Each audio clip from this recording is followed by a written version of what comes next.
সম্ভালা বা জ্ঞানগঞ্জ বা সম্ভল, কি অদ্ভুত! আমাদের বাংলাতে আছে, আমরা উত্তরপ্রদেশে খুঁজছি, আমরা তিব্বতে খুঁজছি, আমরা ফোর্থ ডাইমেনশনাল কোনো জায়গাতে খুঁজছি।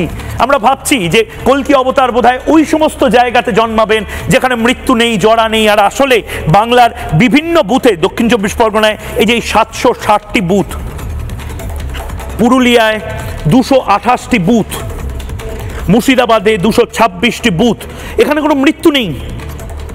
মালদার 216 বুথ, এখানে কেউ শাকিন বদল করেনি, বাসা বদল করেনি।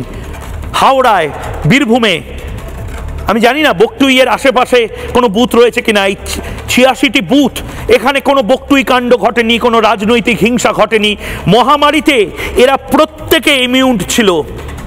হুগলির এই 40টির ওপর বা দক্ষিণ দিনাজপুরের এই 40টি বুথে করোনা কালে তার মানে একজনও মারা যায়নি। কি অদ্ভুত না?